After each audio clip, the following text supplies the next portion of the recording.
welcome to episode 21 of Not Quite Nerds. I'm Matt. I'm Luch. And I'm Mallory. Oh, fuck. We're gonna have one of those episodes. Look at her. It's like she's had a tough day or something. She's all fucking depressed and mopey and whingy. Can't be dealing with that stuff.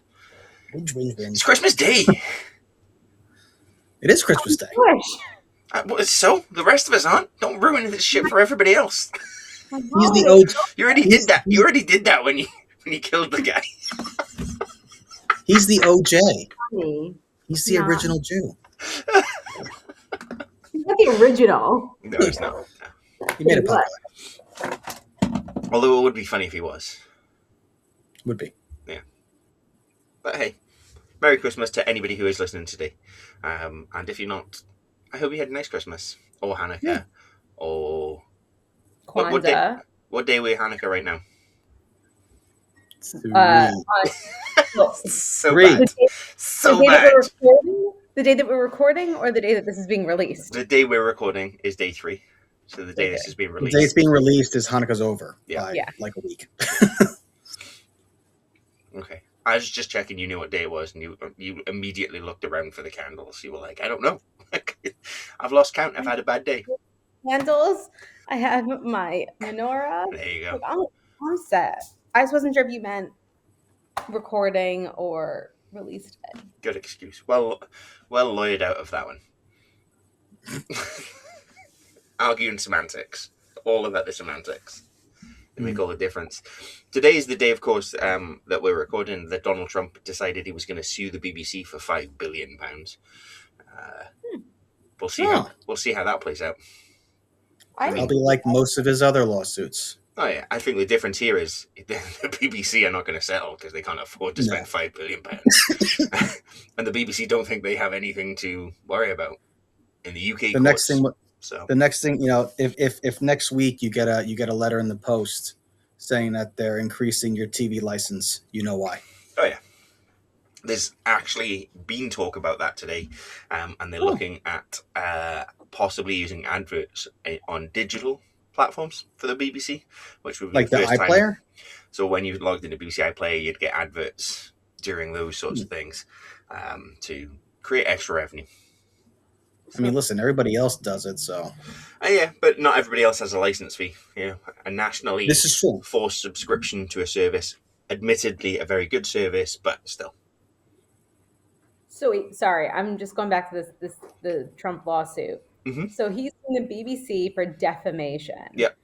So he needs to prove, because the burden's on him, that what he said was actually like played.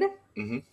So that would be a fun trial. But that's how it is in the States. I'm going to assume that it's the same. Well, no, it's the burdens are swapped for defamation. So this is where it's interesting. This is why a lot of celebrities sue in the UK courts, because the UK courts make it easier for them to sue. The Scottish courts make it easier again to sue, find grounds to sue, but more difficult to prove those grounds. So we regularly get random things in Scotland around defamation in particular. It's literally called tourism, like what they call it, tourism suing or tourism litigation or tourist litigation. Oh, no. I also was mistaken. BBC as the defender has to prove that what they played was correct. Yes. So and I'm going to wager that they can do that. So they have admitted that what they've got to prove is that they didn't mean to damage his character. And I mean, all you've got to do is point to everything that he said since. Look at what he said. Like what he said yesterday about, and this is topical for our podcast. Yeah, Rob Reiner. That's bad. That's so bad. Who's like first rule of anything? First rule is don't talk ill of the dead. Right. Well, I mean, think about what happened however many weeks ago when Charlie Kirk died. I don't care whether or not you agreed with him. You never talk ill about the dead. It's just I don't care. It's a lost life. And that's that. And he was like the strongest voice being like, why, just because you don't agree with him doesn't mean you have to talk badly about him. And he didn't say it as like nicely as that. As eloquent. as eloquent. Or, yeah. But yeah, then he turns around and does the same thing. Like, I'm over today. It's okay. We are over today. So, what are we So, talking about today, guys? well, Let's talk see, about weeks in the past. Let's talk about the Let's talk about this the past. this is the end of our first year as a podcast, and by year, obviously, I'm talking about calendar year rather than episodic, because we're only about halfway through that bad boy. But or not even quite halfway through. But we thought now would be an ideal time for us to finally get back on track with our staff picks. And actually go back and reflect on our staff picks, and maybe even be bullied into picking our favourites from the staff picks that we've had so far. Maybe. We just did the math, or I say we, Luch just did the math before we started recording. We've done 20 episodes so far, and 10 of them have had a staff pick. 11 if we count SAS Rogue Heroes from last week. That's true. That's true. I did not have that in the list, but Yeah. that technically does count. Means we've done it for over half the episodes, which is probably what half the episodes, which is what we were trying to achieve, because we were always going to spend some of those episodes going back and reflecting. We just never really got around to doing that, did we? Never actually did the reflection part. Yeah, we struggled a little bit with the reflection. So, with that in mind, let me start it off with Mallory's last recommendation, Warehouse 13. And I will say, I have not watched an episode of it. Not a single I also episode. will say the same thing. Well, I will say that since because when I staff picked it, I had just watched season 2, episode 2. Okay. And I have now finished the entire series. How many? Was there 4 seasons? How many episodes? 5 seasons. 5 seasons. The last season is like a half season. Okay. Did it get canceled? Yeah, sci-fi. So I think they said this is the final. I don't know if it was canceled, but I think it was just this is going to be the final season. So okay. So it was known before. They didn't just they didn't just drop the hammer. Okay, fair enough. Because that's always the worst. That's what happened to Firefly. Yeah. Yeah. No, they wrapped it up. I mean, Firefly got its redemption in Serenity. They it did. The opportunity to come back and finish off the story at least, or wrap up part. Only because of the cult following that it got. I mean, that was crowdfunded. And granted, this is not this would have been my staff pick, but I haven't actually used it as I kept it in my back pocket. But since we're talking about it, why not? That was crowdfunding a project before that was a thing. I mean, it was was it not a Fox production? So I remember it being. I had a fairly substantial budget, but you're right. It was crowd pressure that forced. Crowd pressured, yeah. When I say crowdfunded, I don't mean they actually gave money the fans, but it was crowd pressured. We peer pressured them into giving us that movie, almost like when we peer pressured them into changing Sonic's look to an actual game accurate version rather than that hideous CGI. What does that make an appearance in? There's something I watched recently, and that makes an appearance. Ugly Sonic makes an appearance. I have to Google. Is it Fortnite? Because I think they did it in Fortnite as a skin for a character. Oh, it was in a film. Oh, was it a film? Ugly Sonic. Was it the Pikachu movie with Ryan Reynolds, Detective Pikachu? Because that would have been funny. It's the Chip and Dale Rescue Rangers hybrid movie, because they do the whole thing where they're on about CGI, and Ugly Sonic is in it because the CGI does not always work. So they put Ugly Sonic in it. That's what it was. Yes, so my thoughts on Warehouse 13 are, having watched the trailer, it just feels so dated. And I know that's really bad to say, but it just feels like I'd rather go and watch The X-Files, which I know is a good version of the same thing, than a sci-fi version. They're different. They're 2 different types of sci-fi. I mean, yes, the CGI is very dated, but it still holds up. I still enjoyed. You just put the CGI to the side, but I still like the the dated jokes and the banter and the little historical references. Okay, so I still think you guys. What I think happened is somebody went to this sci-fi channel and pitched this idea, and they're like, imagine X-Files crossed with Bones. It's not like the X-Files at all. There's no aliens. The X-Files wasn't all aliens. No, it wasn't Mainly, all aliens, X It Files. was mainly. later on, maybe, but no, there was definitely loads of good stuff in it. Edward Toombs was not an alien. Edward Toombs was some sort of weird mutant. I think I'm you so should keep saying Edward Toombs. Just keep saying Edward Toombs. Toombs. Edward Toombs. no watch, no opinion. Fair, fair. That's totally fair.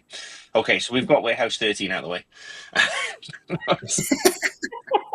That was quick and easy. What's up next? Stabbings, Where rubbing do and we knifing. where do we want to go next? I mean, I think all of us recommended like The Boys and Gen V. And the new season of The Boys is coming out, I want to say February or March of 26, the fifth and final season of The Boys. And Gen V, I think, completed its second season like in the last couple of months. And Gen V seems like I watched the first season, I really enjoyed it. I did not watch the second season yet.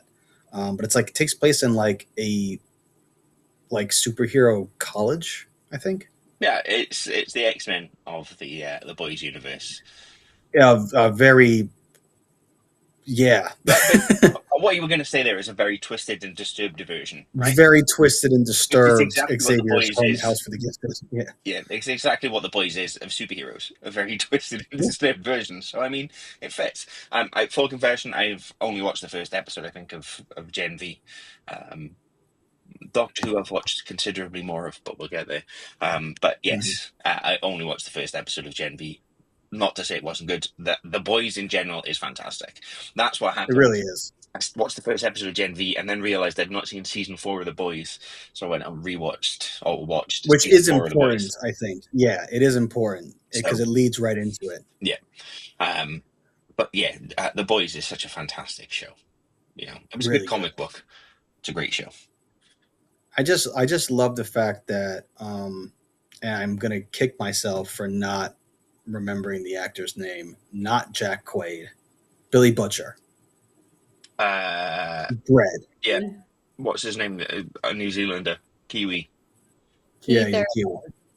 Sorry? Isn't it Keith Urban? Carl. No, not Carl Keith. They're Urban. Carl It's Urban. one of the Keith Urbans. Urban is the Australian country artist. Yep. They're all the same. They're all from that part of the world.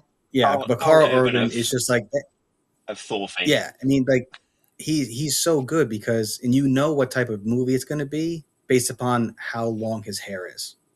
If he has short hair, it's like a sci-fi show or Okay. sci-fi thing. If he has long hair, it's like fantasy. I'm Googling the hair of Carl Urban. Google it, man, because he was in Lord of the Rings. He had long hair. He was Bones in the Star Trek reboot. Short hair. He was bald. Dread. We don't see his hair, but I'm going to assume it's short to fit under his helmet. Yeah, He's you're right. Bald. Yeah. All right. Dr. McCoy, short hair. Yeah. Thor Mhm. Ragnarok, very short hair. Long hair. Well, okay, Very short yeah. hair. Yeah, that's true. That's true. He's got a man bun / ponytail. So Yeah. But he is like I wouldn't go as far as say king of the nerds. I think Henry Cavill has that mantle, but he is always in something sci-fi fantasy realm. Which is I'm going to say Alan Tudyk has the mantle. Oh, I mean, he probably has the crown for being in the most stuff, but half the time you don't see Alan Tudyk, you just hear Alan Tudyk. I'm still saying he's king. We literally had this conversation in the house yesterday, day before, because we had Moana on, and I said, "Do you know the voice of Hey Hey is also the voice of?" And we went through a long list of Disney projects. A long list of other things, yeah. It's like, oh, we've got an animal that talks. Let's stick Alan Tudyk in there. Duke Weaselton and Duke Wesselton. Yep, fantastic as both. And the goat in Wish. Yeah. Brilliant. So So yes, The Boys. Alan Tudyk's not in The Boys he's not. yet. But yet, yeah, we don't know. We don't know about season 5. You don't know about that. But that show is just it's so much fun. It really is. It's just if you take the most screwed up parts of like the DC and Marvel universe and just make it really gross, really bloody, and that's The Boys. I mean, that's pretty much what you have. Homelander is just a really fucked up Superman. Mhm. Like, He's a Superman who has a lack of a moral compass. The thing about Superman has always been his moral compass has kept him on track, and which is Homelander part of is the new movie. yeah. Yeah. And Homelander is this. He lacks the moral compass. It's what if a corporate world had control of superheroes, and what if the strongest of all those superheroes loved himself so much that he was willing to do whatever it took to be the number one?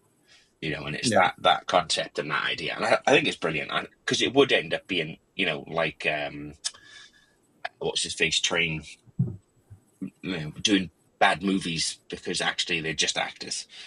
Yeah. They don't do anything. The scene where Homelander works with his son for the first time, and his son kills the guy because he throws him too hard. Yeah. There's little moments where you're just like, you can see that there's this chaos in that world. And I suppose that's how a world would really be with superheroes. Because if we had superheroes, we'd have supervillains. And as we see with the media narrative of our world and our society, those who control the media control the narrative. And in this situation, 100%. it's Vought that controls the media. So Vought control the Yeah. narrative. They can steer and spin anything they want in any way, They shape, or have form. they have the news, they have the movie studios like Dawn of the Seven instead Yeah. of Dawn of Justice. You know what I mean? Like it's all just it's their corporate greed and control, and obviously their involvement with the government. Yeah, it's kind of like putting the magnifying glass on society as a whole, and what as much as I think we'd all love to be in a world with your Batmans and your Captain Americas, because that would just be so cool to have this be a real life. It does also show you, like, do we really want that? Do we really want this person having this much, not only physical but like corporate power? Probably not. You just said they're Batman. That's Black Noir. Yeah, He is Batman's Batman. Black. He, Yeah, he doesn't really have the power. He's just a the Deep is kick-ass an even fighter. more lame Aquaman, Yeah. And weirdly kinky Aquaman. and yeah, His relationship with that Queen. octopus. I mean, that's really what it is, though. I mean, if you look at it, there isn't really a when you look at the boys, though. Maybe I'm misremembering something, but you don't see a lot of like Marvel equivalents. Well, You see mostly DC. I mean, Queen Maeve is essentially Wonder Woman. yep. But Soldier The Boy is Deep Cap. Soldier Boy is Right the way Captain. down to Yeah, the shield. Soldier Boy is right. Yeah. Yeah, that's true. I suppose you get a few. You get a few as you go through it, drifting. But you're right. It is more a reflection of It's those mostly a characters. DC type of parody, But almost. he says, I think it's because it was a Vertigo comic book, and Vertigo is part of the DC print. I'm That confirming would that. make some sense. Oh, and publisher Wildstorm DC Comics. There you go. So okay, so it's under the DC umbrella, which is why they probably were able to get away with having these taking kind the of piss out of their own characters. characters a little bit more. Exactly. Yeah. Yep. No, I thought it was great for the conspiracy theorists out there. I love that in season 4 we have that whole storyline where they're like, well, if we take these guys outside and kill them, we'll frame the other side, and then they'll that whole scenario, and then Donald Trump goes to a random farm in some random state and gets shot at by somebody who until that point was a MAGA supporter.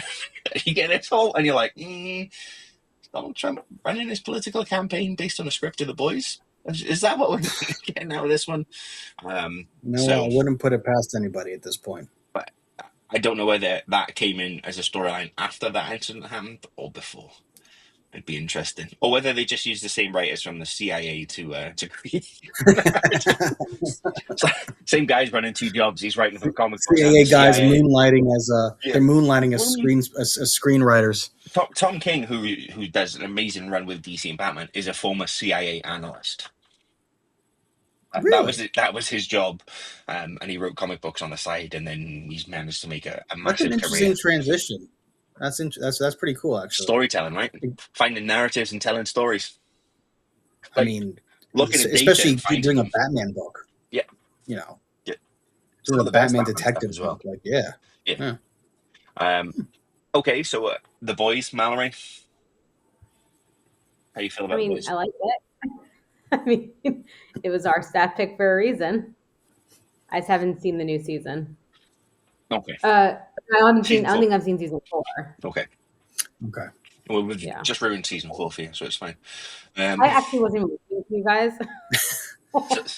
So it's just like being in my marriage.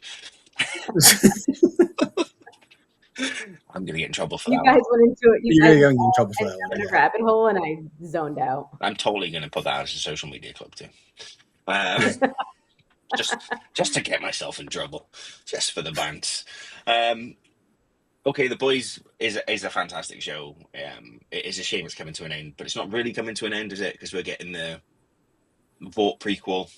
Gen V is Yeah. out there, so they've sort of created they've done the shared universe. They've created a universe that they can Yeah. now explore.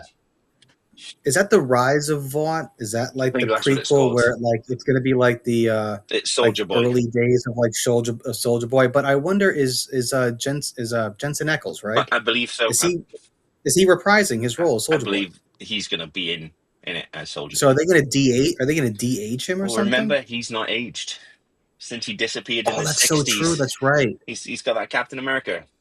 That's right. He's got that Captain America juice, flowing through him. So yeah, you're right. Okay, cool. So then, I mean, yeah, he will. It'll be weird because he'll get older as it goes on, be younger, and right. but I suppose they'll deal with that. And I guess they'll bring back Stormbreaker because she was. Well, I mean, there's definitely characters that they can explore a little bit more in that. So, Well, yeah, because I mean, Stormbreaker was one of them as well Yeah. because she was part of the original 7. yeah, and she was very much Red Skull type spin-off, wasn't she? Yes. She was Mixed. the anti Captain America, which we Yeah, were supposed to be mixed in with it was like Red Skull mixed with Storm from X-Men. Yeah, and Madam Hydra. Also good. Yeah. Yeah. Okay. Yeah. Yeah. Okay, so that was in Hi, Buster. episode. What would that have been?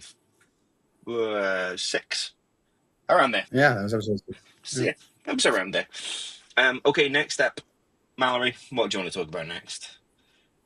I don't know. I don't know. I feel like we should get Let's talk Mallory involved in the conversation. So let's talk about Doctor Who. Luke, how far did you get in Doctor Who? I got a whopping through the first season. season. Huh?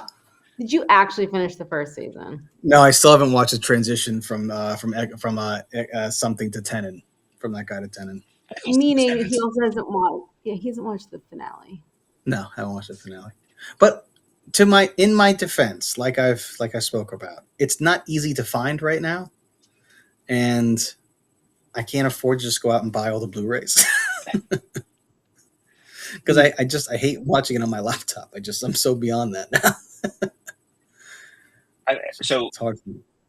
you can share it to your TV from your laptop. I don't know if you know about this technology. There's crazy things you can. I mean, you can Can go I? old school. Oh, I guess I do have an HDMI port in this You can do laptop. it So HDMI, I guess I could. but you could also go old school with the HDMI, or you could go new school. There's going to be some sort of AirPlay capability, Bluetooth capability on one or both of your devices. I sat on the couch the other day and I was watching. What was I watching? I was watching the Liverpool game, and all of a sudden YouTube came on the TV, and I was like, "Whoever's watching YouTube on the tablet, turn it off."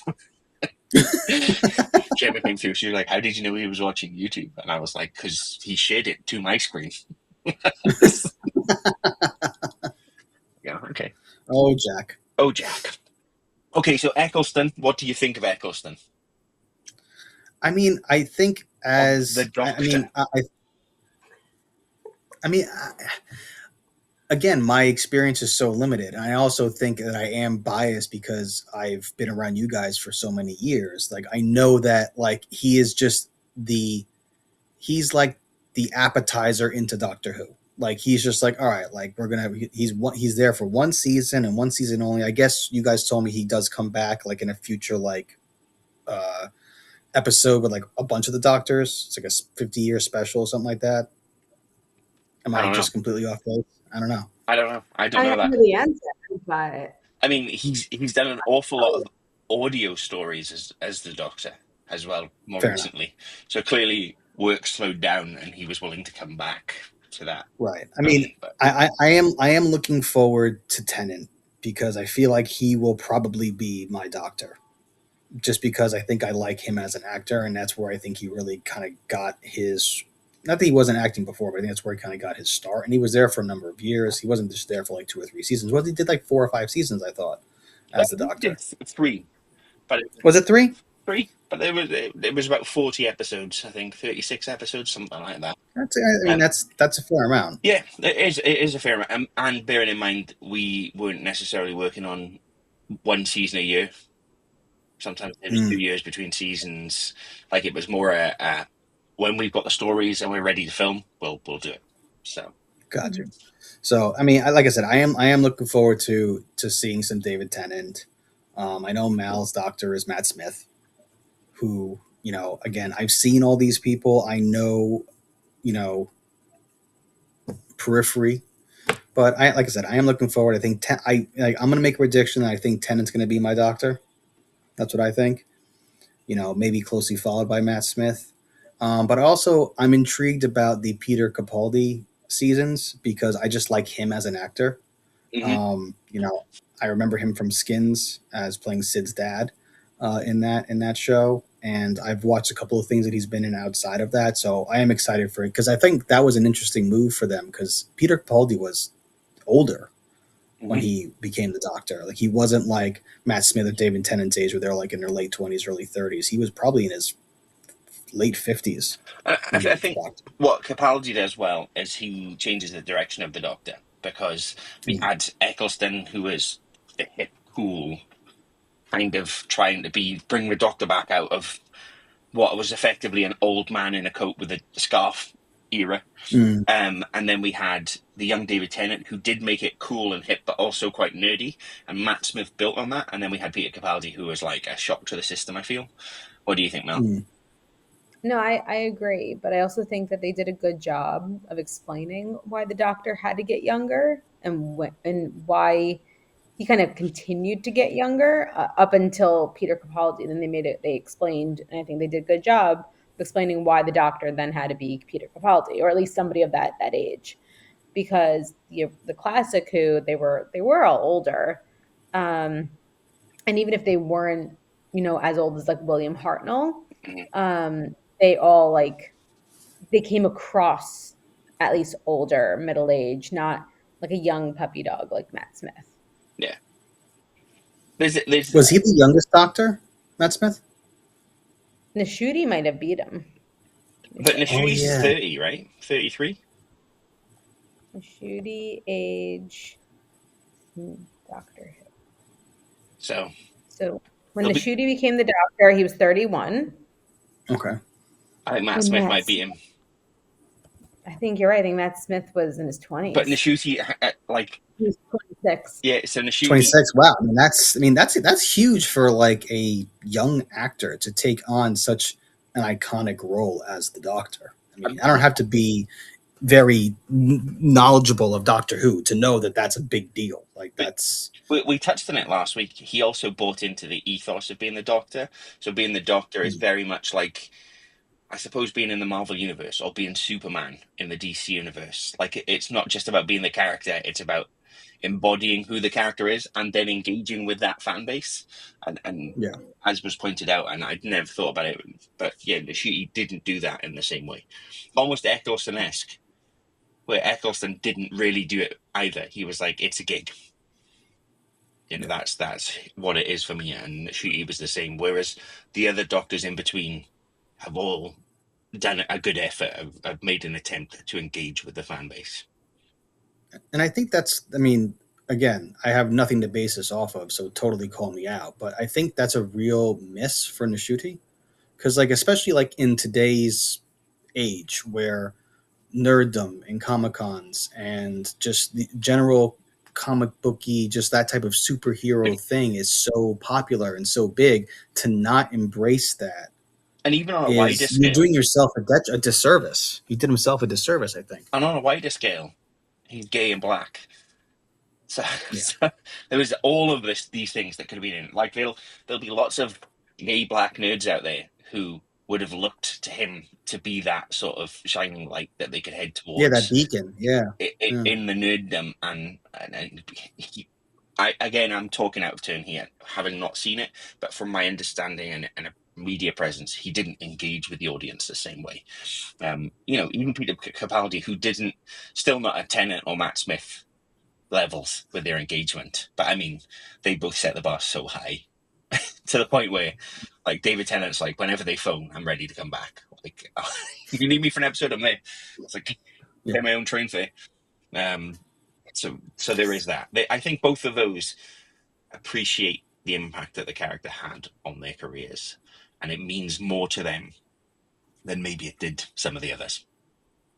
Mm. Yeah, I can see that. It shows. It shows when they show up at Comic Cons. It shows when they still engage with that fan base, and I think it shows in the episodes. Maybe a little bit more than. Well, I think they did a good job with Nashuti being gay and black in his episodes, because like, they honestly did not hide that away. Mhm. I mean, it's easy enough to hide, being gay, but I think they did a good job. Yeah. I don't know if everyone else agrees, but And it's the role of sci-fi. Let's not lie about it. Sci-fi's role is, there's a reason that the LGBT community enjoy sci-fi and enjoy nerddom, is because their role is to establish and normalize these things as much as possible. That's why I love Captain Jack, who Luch, you've been introduced to. Yeah. But he's like the epitome of pansexual. Yeah. He doesn't care if you're man, woman, alien, three heads, whatever. As long as you're hot, he's into you. You have a pulse, he's into you. Yeah, I was going to say, any holds a goal. To coin the old phrase, any holds a goal for Captain Jack. Yeah. That's probably accurate for Captain Jack Sparrow as well. That's where I was like, is it also Sparrow as well? Maybe it's just Captain Jack's. Maybe. Maybe. Wait, so Matt, how far have you gotten? I'm probably only two or three episodes further forward. You're still on. Yeah. I'm coming towards the end of Matt Smith. I say that, I think I've got another season of him. Well, season 5? Have you watched? Well, are you still on the ponds? Yes. Yeah. Okay. Oh no, you have a season and a half. Yeah. I think I'm near the end of the ponds. Okay. I mean, that's when I started watching. My first episode was The Angels Take Manhattan. Okay. My first live episode, I mean. It's okay. You can confess that you were late to the party. We won't hold it against you. I watched everything. It wasn't like I just went into the show and then just watched The Angels Take Manhattan with no context. I was late to the party. I watched all of Eccleston, all of David Tennant. I think I started it. Let me see. Hold on. I could tell you how long it took me to watch everything. Give me a second. Let's see. So The Angels Take Manhattan release date. So it was released September 29th, 2012. Okay. I started watching Doctor Who that winter break. So I watched all of Eccleston, all of Tennant, and everything up to Angels Take Manhattan starting in December or January. Okay. Which, considering what I'm doing with the Marvel, is not that impressive.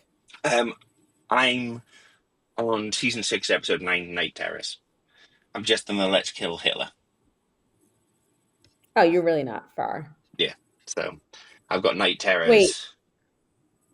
Which you finished 1, 2, 3, 4, 5 episodes, and then I'm on to season 7. I think I finished Let's Kill Hitler. Okay. Well, okay. So without saying too much, because I don't think we discussed this, did you know the twist before it happened? Which twist? I didn't get it. The twist as to who their friend is. You can say, I'm not going to remember. I don't know that I finished that episode. It's literally Let's Kill Hitler.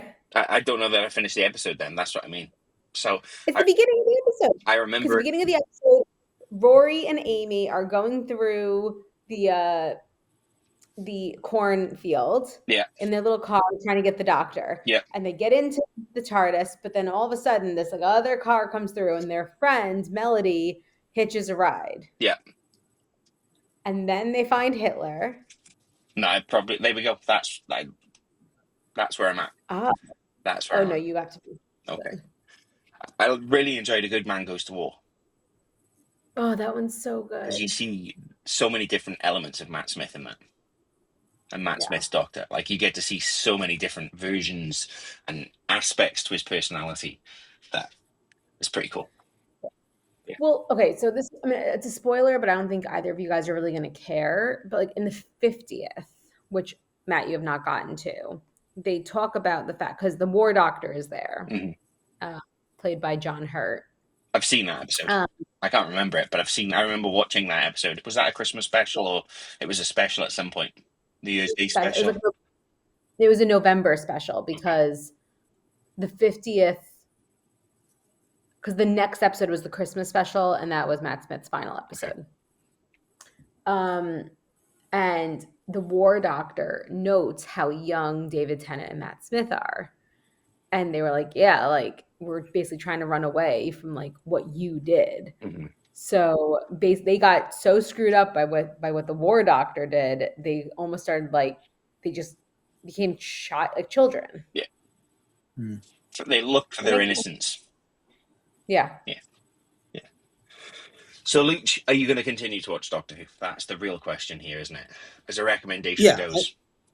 I think I think I do because listen, I've enjoyed what I've watched so far. There's obviously so much lore. There's so much love for this thing, and for whatever reason, I never really gave it a shot. And I do want to give it a shot. I have enjoyed the first season that I've watched. I admit that I have let technology get in the way of me continuing, but I will make a more valiant effort for my co-hosts and our listening audience to continue on this trek through Doctor Who.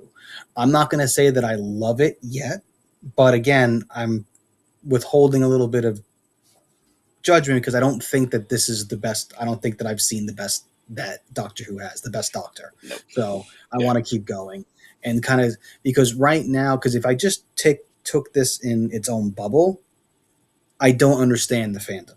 But I know that this is in its own bubble, and I know that I'm going to probably be proven like not wrong, but I think that I'm going to understand the fandom a lot more as I progress through to the different doctors. And I mean, it's a nerddom. So hopefully, what you'll get is that you'll learn to just, even if you don't love it, you'll appreciate it. And I suppose that's probably the point that I'm at. I appreciate Doctor Who.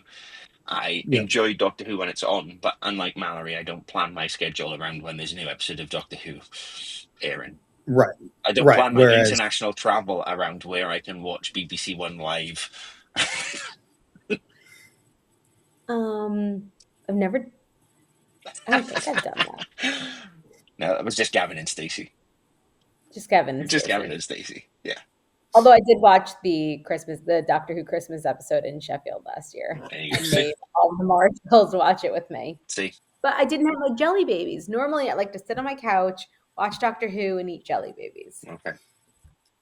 And the jelly babies, they're not gummies of another sort. No, jelly babies. I stock up on jelly babies. They just get higher and higher and higher in the episodes. Jelly babies. Because the fifth Doctor used to love jelly babies. There we go. Used to hand them out. There you go. See? Okay. The very first staff pick we ever had was Star Trek Discovery. Mallory, did you ever get around to watching it? Yeah, actually, I'm like halfway through the first season. Oh, look at that. I have a bone to pick with both of you. Go on. So, okay, you guys had a whole episode where you guys talked about Mud. Yeah. You guys loved Mud. Mud's great. Yeah. I find him obnoxious. I can't stand him. Oh, he is obnoxious, but that's what makes him great. That's what makes him great. Yeah. That's what makes him great. If he doesn't show up again, a giant tool, but that's what makes him fun. Fine. Like, unnecessary. Just wait. It gets you because you see Mud. You see Mud. I saw Mud in prison, and then I saw Mud in like the time loop episode. Oh, okay. Oh, that's a fun one. No, I hated that episode. He was really so obnoxious. Like, calm down. And then when you figure out like what his real shtick is, I was like, Now you're being extra obnoxious. So no, that episode solidified for me how much I don't like that character. But that's a good thing. I mean, he's not That's my why favorite character. Don't get me wrong. Yeah. He's not. That's why he's a good character though, because he is literally on screen for a grand total of about 23 minutes in that whole season. But you viscerally can't stand the guy. Exactly. Like the actor took that character and said, "I'm going to make this mine and be so memorable," because like you never hear about Mutt again. He's on, to Max's point, he's on screen for all of 20 minutes the entire show. And ask any Star Trek Discovery fan or person that hates Star Trek Discovery for a variety of reasons, and they're going to remember, oh yeah, that guy Mutt was a dick. And it's Rainn So I Wilson. was looking forward to meeting him because of what you guys were saying, and then I was like, "This is it. This is the guy you guys couldn't shut up about." Yeah. Like, Well, But how great is Lorca though? Captain Lorca's Gabriel Lorca is fantastic. Lorca's great. I also, maybe I was just being dense, but I didn't realize that Michael's like foster brother was Spock. Yeah. Like, So yeah, I think that's what caused the fence, right? That's what caused a lot of offense to the Star Trek community as a whole, is that in all of the lore of Star Trek, at least based upon my knowledge, Spock never had a human like step sister or foster sister or anything like that. And they just decided to throw that in there.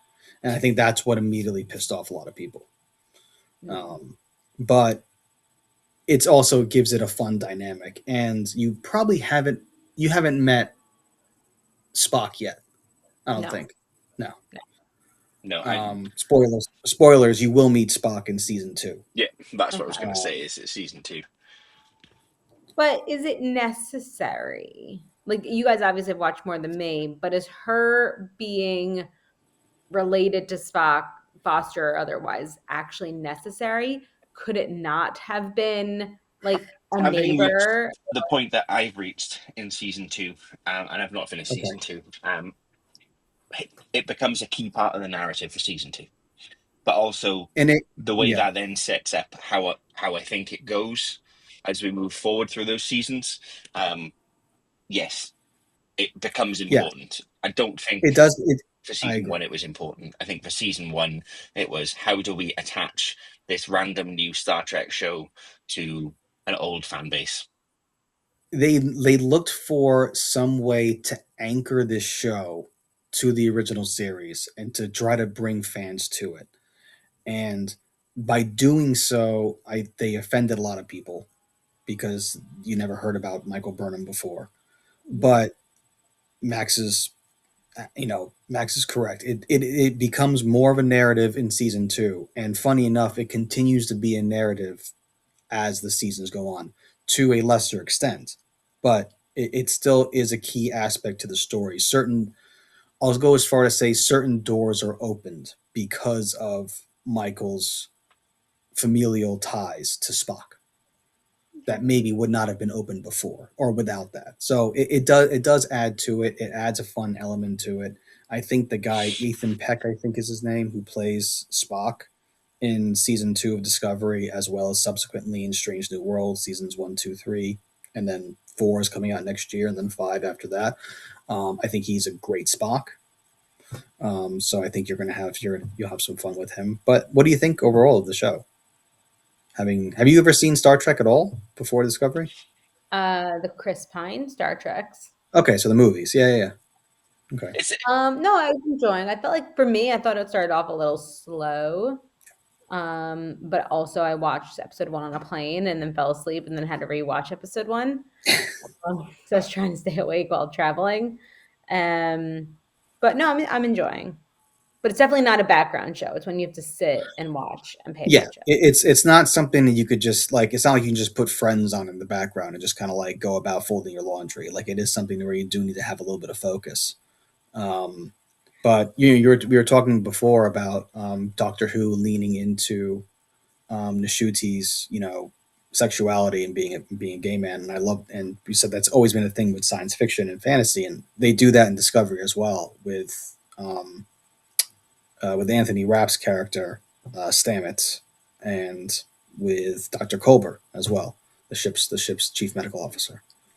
I did like the rent Easter egg Yeah. when Yeah. one of them said something to the other one, and I was like, "Ah, it's straight from Rent." Yeah. Yeah. You know your people. What about Tilly? Oh, Tilly. Tilly's a The lovable, roommate? Yeah, such a Tilly's. lovable Yeah, character. Michael's roommate on the Yeah. Discovery. Yeah, I the rat. feel like she, like, even in a few episodes, like she's changed. Like I feel like she was so much more obnoxious when you first meet her, and then she kind of calms down. And I don't know if it was just like if they're purposely doing it because like Michael kind of has made her more normal, or if the actress kind of got sick of acting I mean, like that obnoxious. I think it was just a natural progression of the character that she always talks about being so nervous and coming across incorrectly, and then as you sort of get to know her, you find a more balanced version of her, and I think we see that Yeah, through the show. yeah, you do. You see it through the show, and it continues. You know, Yeah. it continues through the 5 seasons. You get to see her come into her own, um, which I think is a lot of fun. You definitely see that in, you know, later in season 1, which you probably haven't gotten to quite yet. You see definitely a different side of Tilly. It's is it? It's not a perfect show. Um, Also, I'm listening. I have to go move the cat. no, worries. Yeah, it's definitely not a perfect show, but I think it's so much fun. It still has a little bit of that. It still has that essence of, I think, classic Star Trek. And like I said, I think where people, I don't think you have to fight through the first 2 seasons because I think there's a lot of good bits in it. But I think where that show really lands, pun intended, is from season 3 onwards because it literally goes off and does its own thing. Yeah. And that is where I think if you can get to that point, I think that's where I think you're going to that's really where I fell in love with the show, was after the season 2 finale, which was so fantastic and left off on such a crazy cliffhanger, and then just was chomping at the bit for season 3. So Um, just to confirm, so Star Trek Discovery was a random like Netflix based one as well, right? It was aired on Netflix to start off with. no, it was always Paramount Plus. It was actually the first Was Paramount it? Plus show. Okay. This was Star Trek So what Discovery. was this? Yeah, What was the Netflix one? There was one that was on Netflix, or maybe it was in the that UK was Netflix. it was UK Netflix, and I think you're referring to the animation Prodigy, which was a Nickelodeon product. Okay. And that was an animated kids show actually, which, from what I understand, is quite good. I haven't seen it, Yeah. but from what I So understand, it's quite good.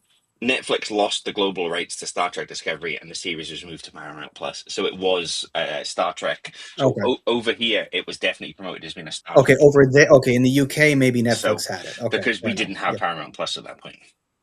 yeah. Now you Yeah. do. So Yeah. okay, got it. So yeah, Okay. so that's what it was. So what you're saying is I've got to power through season 2 to get to season 3, and it'll pick up from there.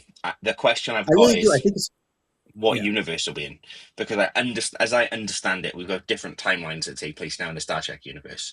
We've got the Shatner timeline, we've yeah. got the Pine timeline. Well, that's called the Kelvin timeline, the USS Kelvin. That's Hmm. what Chris Pine's father was flying. So the Kelvin timeline is completely separate. Um, Discovery and Strange New Worlds, from my understanding, is supposed to be directly connected to the original series. Okay. From my understanding, I could be wrong. Yeah. Full transparency, but because there is, I believe, because obviously you have Spock. There is a Kirk in this universe. There obviously is a Captain Pike in this universe who you'll meet in season 2. Yeah. Who you would probably know, Mallory, as Admiral Pike, who kind of gives Chris Pine becomes the first officer on the ship. So, Chris, at this point in time, Chris Pike is still the captain. He's not admiral yet. Yes. But again, you meet him in season 2. A quick Google it has told me, it's set about a decade before the original series in the Prime Correct. timeline. It is. Yep, exactly right. So yeah, it's about it. It's before. Yeah, this is kind of like a prequel to the original series, essentially. So this is It us meeting starts Spock off. Yeah, before Discovery. Spock and Kirk become their romantic Yeah. love. forms. Yes. But I suppose that makes it interesting, and that could almost be the argument as to why Spock doesn't discuss his adopted sister if she suddenly disappears, traveling through. They do now. They canonically work that in. Okay. Fair enough. They do. They cannot, whether or not you can agree with it or not, but they do canonically work that in. I think it's fine. As with any but- fandom, as soon as you take any of Yeah. it and twist it or turn it even slightly, you'll cause offence and alienate some of them. And that simply allows for an offshoot and an additional side of the fandom, because that's what we do. Okay, Mallory, are you going to continue to watch Discovery? Yeah. Okay, me too. I'm going to get back to it. I'll get back to it. Doctor Who put me off because I was too busy watching Doctor Who. That was the hard part there. Okay, that leaves us with GFL, The Rookie, Money Shot, and One Piece. I think we should save One Piece till the end, because it's, out of all of the staff picks, I think that's probably the one we've been most successful at watching. Money Shot. Did anybody get a chance to read it? I own it. So I read the signed first copy. volume of it. Mallory. I read the first volume, and it's fun. Like Right? it's fun. It's weird. It's out there. It's definitely R-rated or X-rated, whatever you want. Probably X-rated, but Triple it X. is a triple X. Yeah, the triple X exactly. Triple X. Triple Explorers. But it's fun. Like it is definitely an adult book. Do not leave that around if you have young childs at home, because that will be bad news bears. But it's fun. I think the writing is got some nice quips to it. They're going off to various planets and doing various things with the people who live on those planets. Yep. It's fun. It, You have to. I think you have to know who you're recommending that to, though.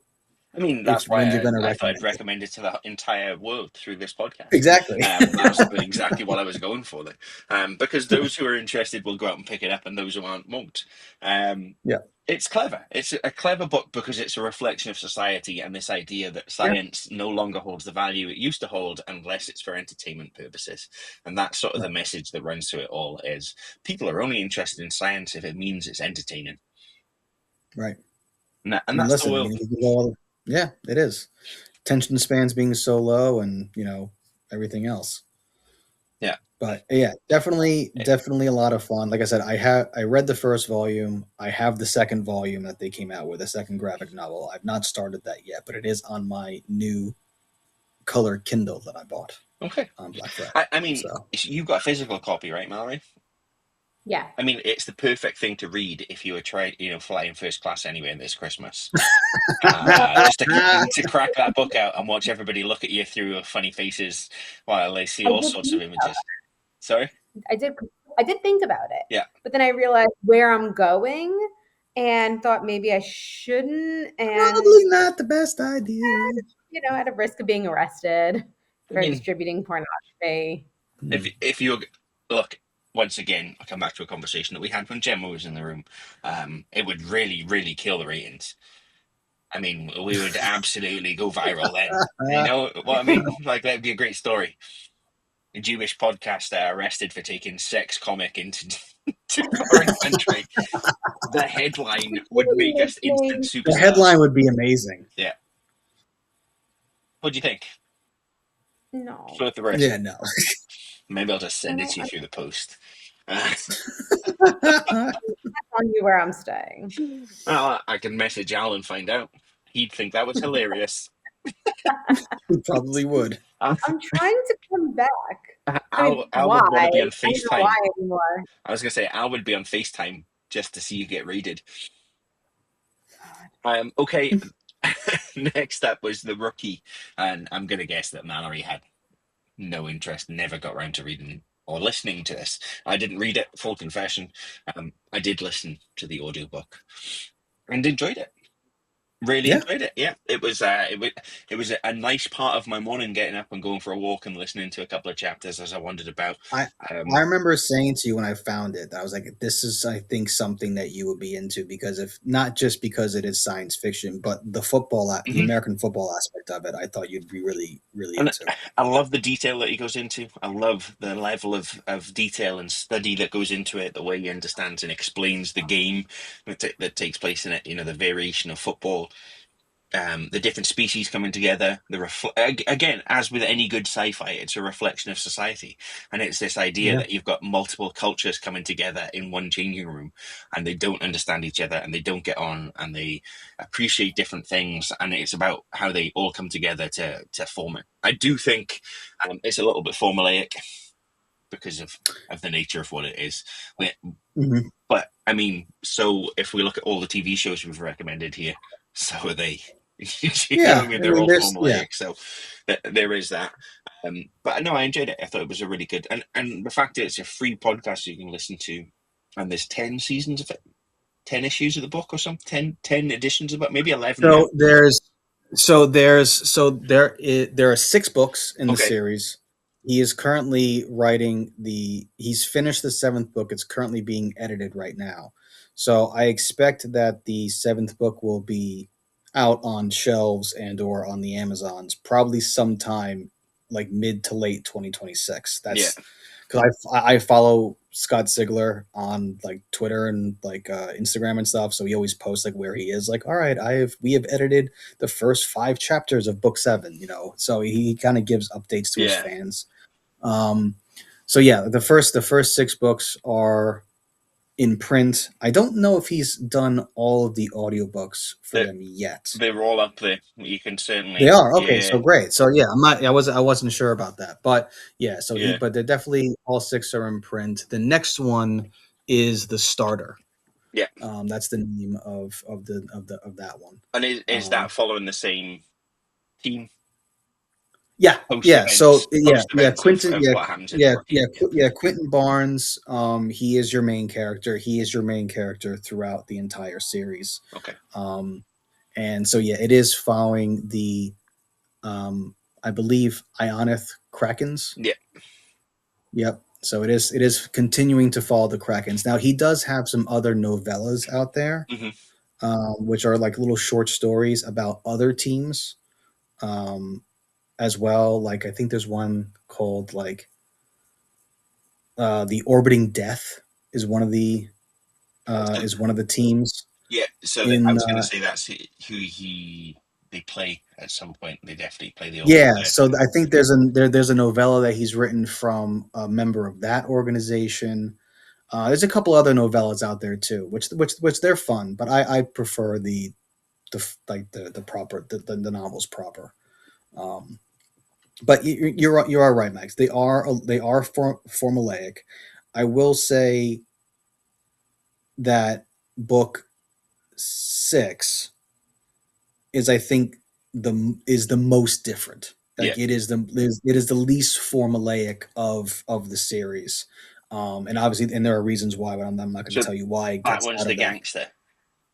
Yes, that's the gangster. So, Yeah, so what's interesting? I'm just looking here. We've got the rookie 2009, the starter 2010, All Pro 2011, MVP 2012, the champion 2014, and then a 7 year gap before we I get the know. gangster before he goes back.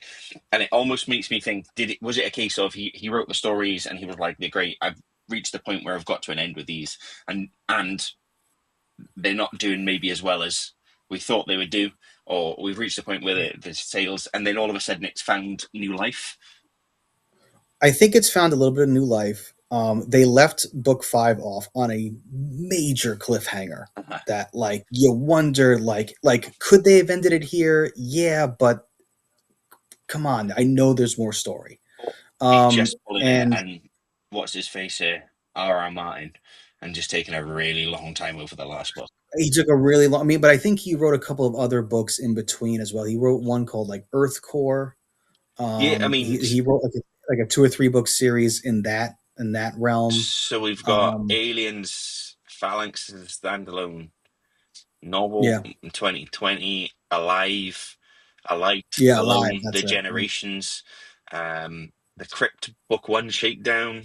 That was 2020. Oh, that was after. Mount Fitzroy and the Mount Sun Fitzroy Symbol. is what he was. Yeah, Yeah. so I mean, it's not like he's not been writing. It just maybe, He's just been. Yeah, I think he just got away from the world. Yeah. Because like the first time, the first book I read from his is Infected. okay. Which also involves some football as well because he is a big football fan. Like, that's why He must be, to be fair. And Yeah. like it's a college-based system. It's almost college-esque. I feel when you Kind of, the yeah. conferences and the way that it's done is much more. But you get it. And it reminded me a lot of what was the game? It was like a Warhammer football game. Yes, there was a Warhammer football game way back when, but I also think the structure of the league reminded me a bit of like the Premier League. Yep. Where as you do well, you can move up to different promotion, things. relegation. Yeah, which Yeah. You can totally tell he's taken from soccer. Blood Bowl. It reminded me a lot of the Blood Bowl Yes, game. Blood Bowl. I remember that game. Where you had the different species and orcs and all sorts of things that you would recruit for different roles. And we used to play that in the den. We had that at the den, actually. Yeah. So no, I enjoyed it. It was a good, entertaining podcast to listen to there, and I'm sure I'll get back to it at some point as well. I've been stuck on The Rest Is History because that's the point of my life. I like history podcasts. I swing between history podcasts and Bert Kreischer and Tom Segura. Whereas I go back and forth between Not Quite Nerds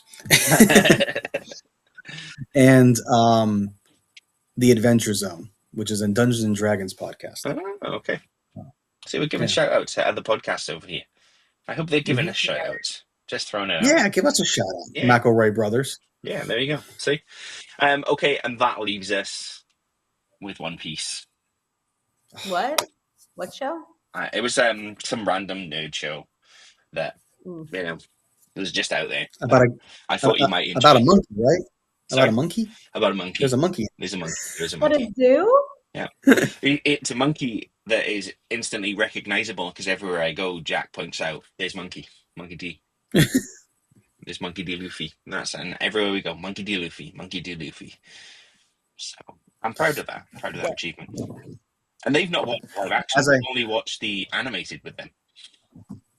Oh, really? So they've only watched about 10 episodes of the animated series, which is highly enjoyable, by the way, if you get an opportunity. And I do believe Netflix has just secured the rights to English language. Love it. Absolutely love it. So, I mean, as staff picks go, is there any other staff pick that somebody's made that's resulted in somebody buying Lego? No. Yeah. No.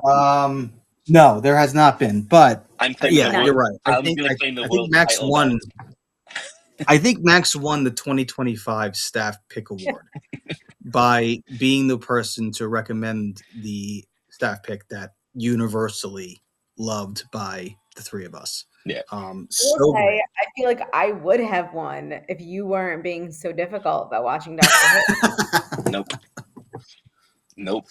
I think the perfect part about, and I think this is also, some of the problems that we've had with our staff picks is that with One Piece, we could get into it. There's only been one season released, at least live action. Yeah. So it's something that we could digest real quick. Yeah. And with season 2 coming in a couple of months, whereas with Doctor Who, with Discovery, 5 seasons Discovery, Doctor Who, 17,000 seasons. Don't ruin my day even more. I mean, so it just goes to show how successful it is. That's all I'm saying. How many episodes? 65 episodes of Discovery. Probably something similar of The Boys. We're probably in that region of The Boys. 4 seasons. 8, if you include Gen V, If you include Gen V, And Warehouse 13 is 5 seasons. 5 seasons, yeah. So, I mean, it makes sense. And I also think that if you watch SAS Rogue Heroes, you'll totally buy into that bad boy as well. But again... That does sound like fun. It's a show I've never heard of until you mentioned it. Yeah, again, it's one of those ones as well, I think, though, because it is... I think it's like 6 episodes per season. So it's 12 episodes over 2 seasons. Brilliant. It's just exactly the right length that you need. Yeah. I also love that Matt has been trying to get us to watch One Piece since like it came out, and we were I both know. Oh, like, "Nope." I only started the podcast so I could get you to watch One Piece. So now we've done that. Episode 21 is the last episode of Not Quite Nerds. Mission accomplished. Tick. So I mean, I have my next staff pick ready to go for next year. I'm excited. I'm excited to give Is you it guys Stranger this. Things? No, it's the British version. That's weird, isn't it? Right? Yeah, that's weird, isn't it? But come on now. I like That's it. weird, isn't it? Yeah. Get it? No. You get it? Just offended all of our British listeners. I mean, it's okay. I offend the vast majority of American listeners every week. At this point, it's on my checklist of have I offended people. If not, then I've not done my job. So, One Piece, would you recommend it to people? Is there people that you would recommend? And is it a thing that I think the nerddom should be out there watching if they're not already? Because I feel like they're probably ahead of the curve. Yeah, I've actually been recommending it to people. Same. I have too. I mean, it's just fun. Mm. Like, I don't even think you really need to be into nerdom to enjoy it. I think you can just, if you just like a fun, bright kind of comedy, you're gonna have fun. And I mean, there's just so much heart in that show. Mhm. Like, and I think that's something that you don't see a lot of. I mean, I love Stranger Things, and there's heart in it too, but it's different. Yeah. Like, this guy's just got joy, and he just throws that around to everybody he interacts with, Monkey D. Luffy and the rest of his crew. Like, I don't know. Plus, clown pirates. And clown pirates, and weird fish people. Anybody out there who might be interested in dating Mallory, if you show up in a clown pirate outfit, I can guarantee that there will be some form of physical action by the end of the first date. Nobody's interested in dating Mallory. It might be a punch in the face. That's not true. That's not true. So One Piece, are we saying is the winner for the year? You can be honest here. One Piece, I think One Piece wins the 2025 staff pick crown, and we will bestow the belt to you, Maximus, for being the one to suggest it. Oh, well, yeah. But guys, 2026 is right around the corner. It is right around the corner. Yeah. It is one of those ones. Going back to One Piece, I think, like I said, I discovered the live action, and then on the back of that, discovered that there was this ridiculous amount of content out there. Nearly 30 years of comic books. Yeah. Nearly 30 years of TV shows, animated TV shows, multiple different story arcs and character spin-off story arcs within that universe. So it is one of those ones, but I also think we've caught it at the right time because it is about to blow up. And as we've said, season 2 is hitting in April, I think. I think it's April. Certainly in the new year. Season 3 is already underway. It's one of those where this is a show that's got the potential to be the next Stranger Things, the next thing that everybody just loves, but very different in context to Stranger Things. Stranger Things is that dark, gritty 80s. This is, as you said, light, funny, bright, colourful, adventurous, like a live-action Pokemon.